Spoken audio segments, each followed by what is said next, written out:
ನಮಸ್ತೆ all masters. ನಮ್ಮೆಲ್ಲರ ಪ್ರೇರಕ ಶಕ್ತಿಯಾಗಿರುವ ಮಹಾವತಾರ್ ಬಾಬಾಜಿ ಅವರ ಹೃದಯ ಕಮಲಗಳಲ್ಲಿ ನನ್ನ ಶತಕೋಟಿ ನಮನಗಳು. ಹಾಗೆ ಬ್ರಹ್ಮಶ್ರೀ ಶ್ರೀ ಪಿತಾಮಹ ಪತ್ರಿಜಿ ಹಾಗೂ ಮಾತಾ ಸ್ವರ್ಣಮಾಲ ಅಮ್ಮನವರ ಪಾದಕಮಲಗಳಲ್ಲಿ ನನ್ನ ಶಿರಸಾಷ್ಟಾಂಗ ನಮಸ್ಕಾರಗಳು. ನನ್ನ ಪರಂ ಪೂಜ್ಯ ತಂದೆ ತಾಯಿಯವರ ಪಾದಕಮಲಗಳಲ್ಲಿ ನನ್ನ ಹೃದಯಪೂರ್ವಕ ನಮನಗಳು. ಹಾಗೆ ಮಹಾವತಾರ್ ಫೌಂಡೇಶನ್ ಮುಖ್ಯಸ್ಥರಾದ ಶ್ರೀ ರಂಗನಾಥ್ ಗುರುಜಿ ಹಾಗೂ ನನ್ನ ಆಧ್ಯಾತ್ಮಿಕ ಗುರುಗಳಾದ ಆತ್ಮನವರ ಪಾದಕಮಲಗಳಲ್ಲಿ ನನ್ನ ಅನಂತ ಕೋಟಿ ನಮಸ್ಕಾರಗಳು. ಹಾಗೆ ಇಲ್ಲಿ ಸೇರಿರುವ ಎಲ್ಲ ಹಿರಿಯ ಕಿರಿಯ ಮಾಸ್ಟರ್ಸ್ಗಳಿಗೂ ನನ್ನ ಧನ್ಯವಾದಗಳು. ಇವತ್ತಿನ ಈ ಸಮಗ್ರ ಜೀವನ ಶೈಲಿಯಲ್ಲಿ ನಾನು ಆರಿಸಿಕೊಂಡಿರುವ ವಿಷಯ ಶವಾಸನ. ಇದಕ್ಕೆ ಇನ್ನೊಂದು ಹೆಸರು ಅಮೃತಾಸನ ಅಂತ. ಇದರ ಬಗ್ಗೆ ಸ್ವಲ್ಪ ವಿವರವಾಗಿ ಹೇಳೋಣ ಅಂತ ಅನ್ಕೊಂಡೆ. ಯಾಕೆಂದ್ರೆ ನಾವು ಯೋಗ ಎಲ್ಲ ಯೋಗಾಸನಗಳನ್ನು ಮಾಡಿದ ಮೇಲೆ ಒಂದು 5 ನಿಮಿಷ ಶವಾಸನ ಹಾಕಿದ್ರೆ ಎಷ್ಟೊಂದು ಅಂದ್ರೆ ಈಗ ಸುಮಾರು ಯೋಗಾಸನಗಳು ತುಂಬಾ ಇದಾಗಿರುತ್ತೆ, ಕಠಿಣವಾಗಿರುತ್ತೆ ಅಂತ ಎಲ್ಲ ಪ್ರತಿಯೊಂದು ಆಸನಗಳಿಗೆ ಕೊನೆಗೆ ನಾವು ಒಂದು 5 ನಿಮಿಷ ಶವಾಸನ ಹಾಕಿದ್ರೆ ನಮ್ಮಲ್ಲಿ ಒಂದು ವಿಶ್ರಾಂತಿ ಸ್ಥಿತಿ, ಅಂದ್ರೆ ನಾವು ಏನೇ ಯೋಗ ಮಾಡಿದ್ರು ಅದರದ್ದು ಒಂದು ಪರಮ ಪೂರ್ಣ ವಿಶ್ರಾಂತಿ ಸ್ಥಿತಿಗೆ ಹೋಗ್ತೀವಿ. ಶವಾಸನ ಮಾಡಿದ್ರೆ ಅಲ್ಲಿ ಮತ್ತೆ ರಿಲ್ಯಾಕ್ಸೇಷನ್ ಬಂದ್ಬಿಡುತ್ತೆ. ನಾವು ಯಾವುದೇ ಇಷ್ಟೊಂದು ಆಸನ ಮಾಡಿದೀವಿ ಅನ್ನೋ ಒಂದು ಇದೇ ಇರೋಲ್ಲ ಅಲ್ಲಿ ನಮ್ಮ ದೇಹಕ್ಕೆ. ಹಾಗಾಗಿ ಈ ಕಾನ್ಸೆಪ್ಟ್ ಸ್ವಲ್ಪ ನಾನು ಇದರಲ್ಲಿ ಹೇಳ್ಬೇಕು ಅಂತ ಅನ್ಕೊಂಡೆ. ಇದಕ್ಕೆ ಶವಾಸನಕ್ಕೆ ಅಮೃತಾಸನ, ಯೋಗ ನಿದ್ರಾ ಅಂತಾನು ನಾವು ಹೇಳ್ಬೋದು. ಇಲ್ಲಿ ಅಂದ್ರೆ ಯಾವ ತರ ಶವಾಸನ ಮಾಡ್ಬೇಕಾದ್ರೆ ಪ್ರತಿಯೊಂದು ಅದರದ್ದು ಒಂದು ವಿವರವಾಗಿ ಸ್ವಲ್ಪ ವಿವರಣೆ. ಅಂದ್ರೆ ಹಿಂಗೆ ನಾವು ಈಗ ಶವಾಸನ ಅಂದ್ರೆ ಎಲ್ಲಾ ನಾವು ಹೇಳ್ತೀವಿ, ಈಗ ಆಲ್ರೆಡಿ ನಾವೆಲ್ಲರೂ ಯೋಗ ಬಂಧುಗಳಾಗಿದ್ದೀವಿ, ಅಲ್ಲಿ ಗೊತ್ತಿರುತ್ತೆ.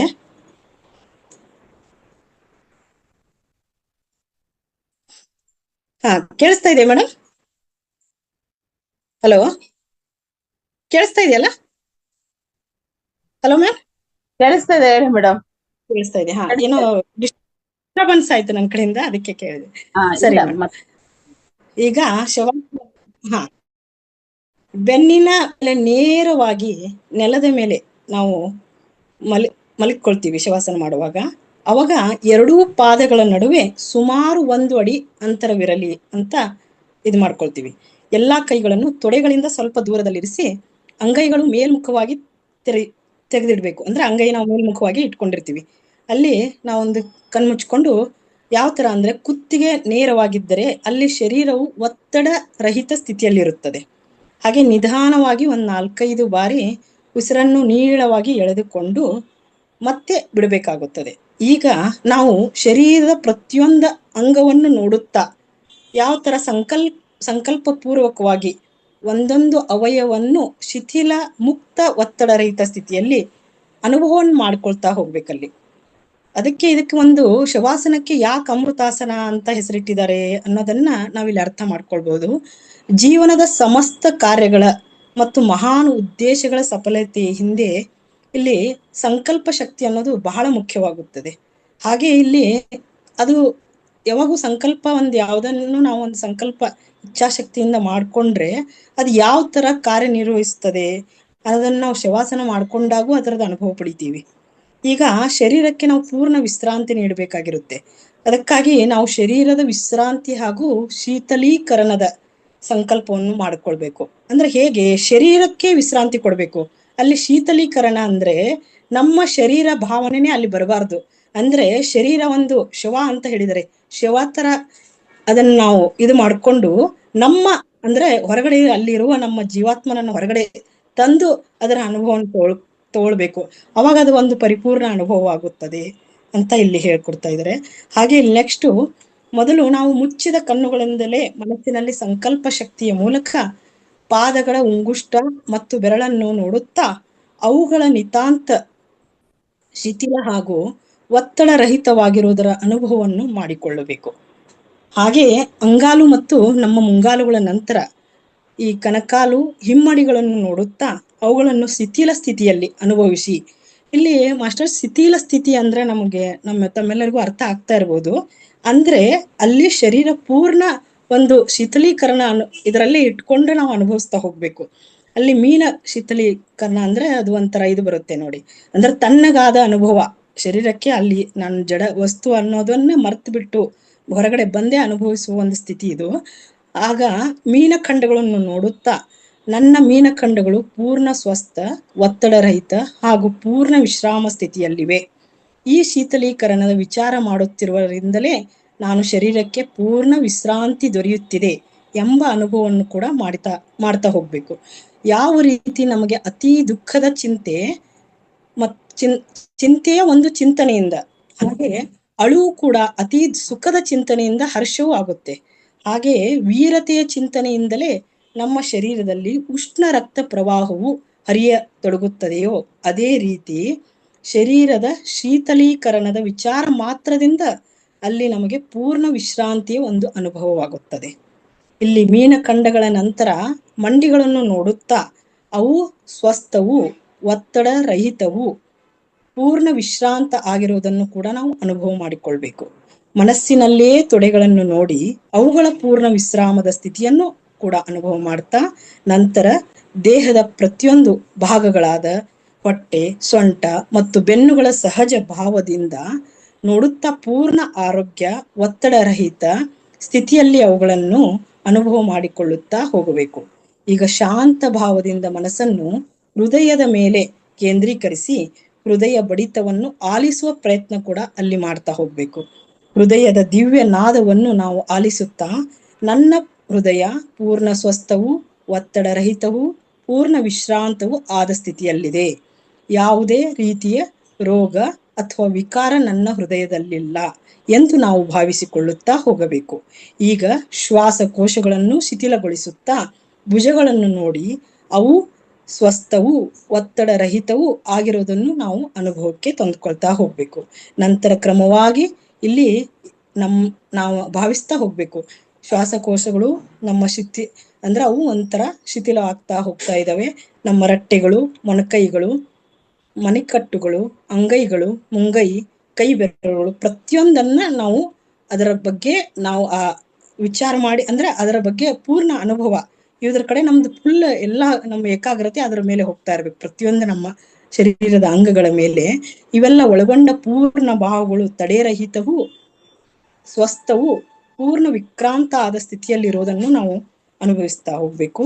ಆಗ ನಮ್ಮ ಮುಖಮಂಡಲವನ್ನು ಭಾವಿಸಿಕೊಳ್ಳುತ್ತಾ ಕೊನೆಗೆ ಅಂದ್ರೆ ನಂತರ ಅದಾದ ಮೇಲೆ ಈ ರೀತಿ ಚಿಂತನೆ ಮಾಡಬೇಕು, ನನ್ನ ಮುಖದ ಮೇಲೆ ಯಾವುದೇ ಚಿಂತೆ, ಒತ್ತಡ ಅಥವಾ ನಿರಾಶೆಯ ಯಾವುದೇ ಅಶುಭ ಭಾವವೇ ಇಲ್ಲ.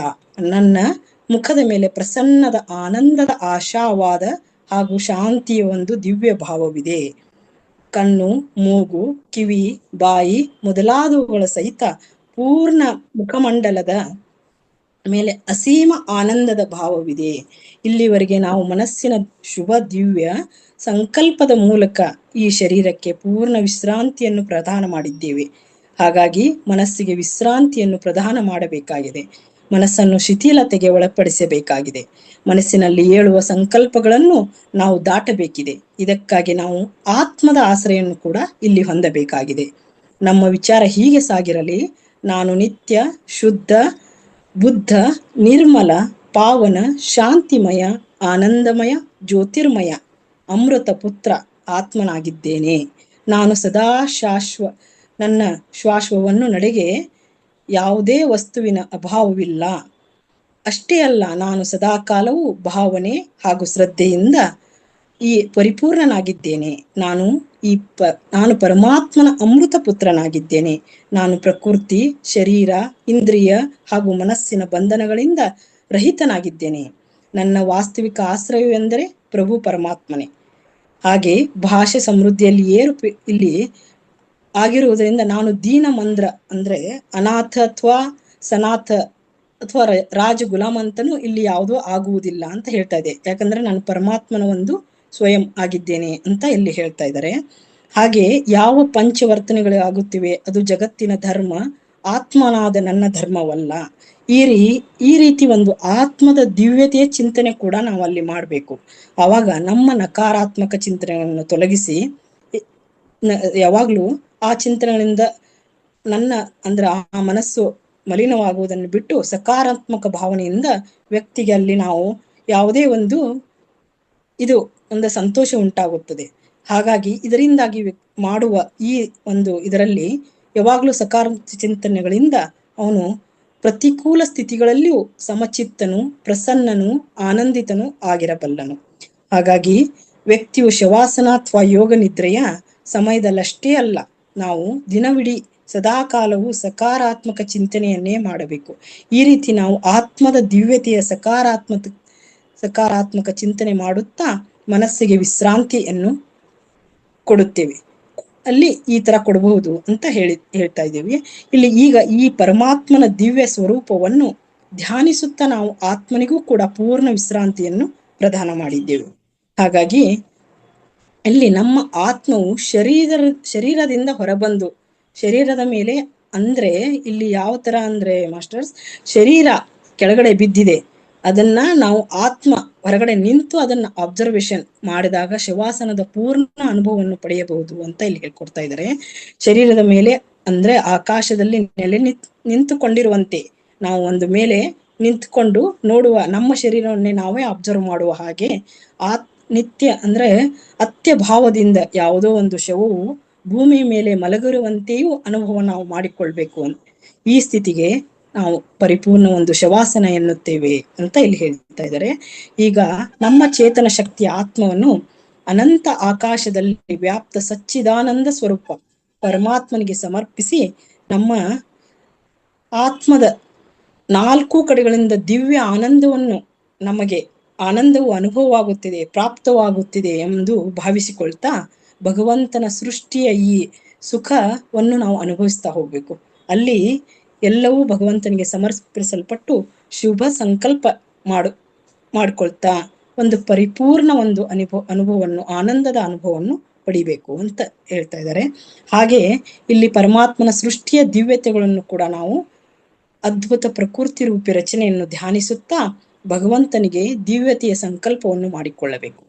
ನಾವು ಯಾವುದೋ ಒಂದು ಸುಂದರ ಸುಮನೋಹರ ತೋಟದಲ್ಲಿರುವಂತೆಯೂ ಅದರಲ್ಲಿ ಒಂದು ಬಣ್ಣ ಬಣ್ಣದ ವಿಚಿತ್ರವಾದ ಸುಂದರ ಪುಷ್ಪಗಳ ಚಿತ್ತಾಪಹಾರಕ ಸುಗಂಧದಿಂದ ವಾತಾವರಣ ಕೂಡ ಅಲ್ಲಿ ಒಂದು ಸುಗಂಧ ಪರಿಮಳದಿಂದ ತುಂಬಾ ಸುರಭಿತವಾಗಿರುವಂತೆ ಭಾವಿಸಿಕೊಂಡು 4 ದಿಕ್ಕುಗಳಲ್ಲಿ ಒಂದು ದಿವ್ಯತೆಯ ಭಾವ ಬರ್ತಾ ಇದೆ. ಭಗವಂತನ ಒಂದೊಂದು ಅದ್ಭುತ ಲೀಲೆಯನ್ನು ನೋಡಿ ನಮ್ಮ ಮನ ಅಲ್ಲಿ ಲೀಲೆಗಳನ್ನು ನೋಡ್ತಾ ಇದ್ರೆ ಮನ ತನಿಯಿಲ್ಲ ಅಂತ ಹೇಳ್ತಾ ಇದ್ದಾರೆ. ಇಲ್ಲಿ ಪರಮೇಶ್ವರನ ಮಹಿಮೆಗೆ ಕೊನೆಯೇ ಇಲ್ಲ. ಇದೇ ಒಂದು ಅವುಗಳ ಜೊತೆಯಲ್ಲಿ ನಾವು ವಿವಿಧ ವೃಕ್ಷಗಳು, ಅವುಗಳಲ್ಲಿ ವಿವಿಧ ಸುಂದರ ಫಲಗಳು ಇವೆ. ಒಂದೊಂದು ಹಣ್ಣಿನಲ್ಲಿಯೂ ವಿಧಾತನು ಬೇರೆ ಬೇರೆ ರಸರುಚಿಗಳನ್ನು ತುಂಬಿಕೊಂಡಿದ್ದಾನೆ. ಹಾಗೆ ಇಲ್ಲಿ 4 ಕಡೆಗಳಲ್ಲಿ ಮಂದ ಸಮೀರನು ಸುಳಿದಾಡುತ್ತಾ ಹರ್ಷ ಪ್ರದಾನ ಮಾಡುತ್ತಿದ್ದಾರೆ. ಈ ಸುಂದರ ಉಪವನದಲ್ಲಿಯೇ ಹಕ್ಕಿಗಳು ತಮ್ಮ ಮಧುರ ಕೂಜನದಿಂದ ಭಗವಂತನ ಆನಂದ ಮಹಿಮಾಗಾನ ಮಾಡುತ್ತಿವೆ. ಪ್ರತಿಯೊಂದು ಗಿಡ ಮರ ಬಳ್ಳಿಗಳಿಂದ ದೇವನ ಜೀವಂತ ದರ್ಶನವಾಗುತ್ತಿದೆ. ಆಗಸದತ್ತ ಕಣ್ಣೆತ್ತಿ ನೋಡಿದರೆ ಅಲ್ಲಿ ಆಗಣಿತ ಶಾಲೆಗಳು, ಸೂರ್ಯ ಚಂದ್ರರು ಪರಮಾತ್ಮನ ಬ್ರಹ್ಮಾಂಡವೆಂಬ ಮಂದಿರದಲ್ಲಿ ದೀಪಗಳಂತೆ ಬೆಳಗುತ್ತಿವೆ. ನದಿಗಳು ಜುಳುಜುಳು ಸದ್ದಿನೊಂದಿಗೆ ಭಗವಂತನ ಪಾದ ಪ್ರಕ್ಷಾಳನ ಮಾಡುವಂತೆ ಹರಿಯುತ್ತಿವೆ. ಅದೆಷ್ಟು ಮಹಾನ್ ಅಸೀಮ ಅಪರಿಮಿತ ಅನಂತ ಈ ಹೇ ಪ್ರಭು, ಇಲ್ಲಿ ಪರಮ ಪಿತ ಹೇ ಜಗಜ್ಜನನಿ ಮಾತಿ ಪುತ್ರವಾದ ನನ್ನನ್ನು ನಿನ್ನ ಮಡಿಲಿಗೆ ಸೆಳೆದುಕೋ, ನಿನ್ನ ದಿವ್ಯ ಆನಂದವನ್ನು ನನಗೆ ಪ್ರದಾನ ಮಾಡು. ಹೇ ಇದೇ ನನಗೆ ಸದಾ ನಿನ್ನ ದಿವ್ಯತೆ ಶಾಂತಿ ಜ್ಯೋತಿ ಪ್ರಾಪ್ತವಾಗುತ್ತಿರಲಿ. ನಾನು ಸದಾ ನಿನ್ನ ಅನಂತ ಮಹಿಮೆಯನ್ನೇ ಚಿಂತಿಸುತ್ತಾ ನಿನ್ನಲ್ಲಿಯೇ ನನ್ನನ್ನು ವಿಹರಿಸುವಂತಾಗಲಿ. ನಿನ್ನ ಅನಂತ ಆನಂದದಲ್ಲಿ ನಾನು ನಿಮಗ್ನರಾಗುವಂತೆ ನನ್ನನ್ನು ಹರಿಸು. ಜಗತ್ತಿನ ಈ ವಿಕಾರಿ ಭಾವಗಳಿಂದ ಸದಾಕಾಲಕ್ಕೂ ನನ್ನನ್ನು ಮುಕ್ತಿಗೊಳಿಸಿ ನಿನ್ನ ಆನಂದಮಯ ಮಡಿಲಲ್ಲಿ ಆಶ್ರಯ ನೀಡುವ ಯೋಗಮಯಿ ನಿದ್ದೆಯಿಂದ ಪುನಃ ಈ ಶರೀರದಲ್ಲಿ ನನ್ನನ್ನು ಮತ್ತೆ ಪ್ರವೇಶವನ್ನು ಪಡೆಯುವಂತೆ ಮಾಡು ಎಂದು ನಾವು ಅನುಭವವನ್ನು ಭಾವಿಸಿಕೊಳ್ತಾ ಹೋಗ್ಬೇಕು. ಇಲ್ಲಿ ಶ್ವಾಸ ಪ್ರಶ್ವಾಸ ನಡೆಯುತ್ತಿರುತ್ತದೆ. ಶ್ವಾಸ ಜೀವನೀಯ ಪ್ರಾಣದ ಮಹಾನ್ ಶಕ್ತಿಯು ನಮ್ಮ ಒಳಗೆ ಪ್ರವೇಶ ಮಾಡುತ್ತಿದೆ. ನಾವು ಸ್ವಸ್ಥರು ವಸನರು ಆನಂದಿತ ಆಗಿರುವುದನ್ನು ಅನುಭವ ಮಾಡಿಕೊಳ್ತಾ ಯಾವ ರೀತಿ ಶರೀರವನ್ನು ಸಂಕಲ್ಪದ ಮೂಲಕ ಶಿಥಿಲಗೊಳಿಸಿದ್ದೀವೋ ಅದೇ ತರ ಆ ದಿವ್ಯ ಸಂಕಲ್ಪದೊಂದಿಗೆ ಇಡೀ ಶರೀರದಲ್ಲಿ ನವಶಕ್ತಿ, ಆರೋಗ್ಯ ಮತ್ತು ದಿವ್ಯ ಚೇತನ ಹಾಗೂ ಆನಂದವನ್ನು ಅನುಭವ ಮಾಡಿಕೊಂಡು ಪಾದಗಳ ಉಂಗುಷ್ಟದಿಂದ ಹಿಡಿದು ನೆತ್ತಿಯವರೆಗೆ ಪ್ರತಿಯೊಂದು ಅಂಗವನ್ನು ನೋಡಿ ಯಾವ ಅಂಗವನ್ನು ನಾವು ನೋಡುತ್ತಿದ್ದೆ ಅವನು ಪೂರ್ಣ ಸ್ವಚ್ಛ ಹಾಗೂ ಸಿದ್ಧಾಂತ ಸ್ಥಿತಿಯಲ್ಲಿರೋದನ್ನು ಅನುಭವ ಮಾಡಿಕೊಳ್ತಾ ಹೋಗ್ಬೇಕು. ಇಲ್ಲಿ ಯಾರಿಗಾದ್ರೂ ಒಂದು ಎಕ್ಸಾಂಪಲ್, ಇಷ್ಟು ಆದ ಮೇಲೆ ಇದು ಶವಾಸನ ಕಂಪ್ಲೀಟ್ ಆಗುತ್ತೆ.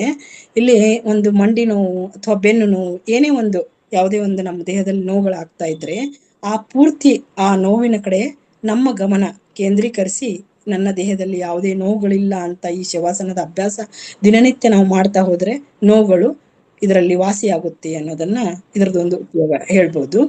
ಎಷ್ಟೋ ಆತರ ಆಗಿದಾವೆ.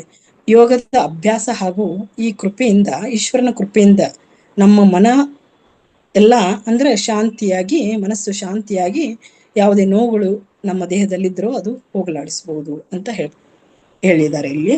ಹಾಗೆ ಯೋಗದ ಅಭ್ಯಾಸವು ಈ ರೋಗಗಳ, ಎಷ್ಟೋ ರೋಗಗಳನ್ನ ಕೊನೆಗೊಳಿಸುತ್ತದೆ.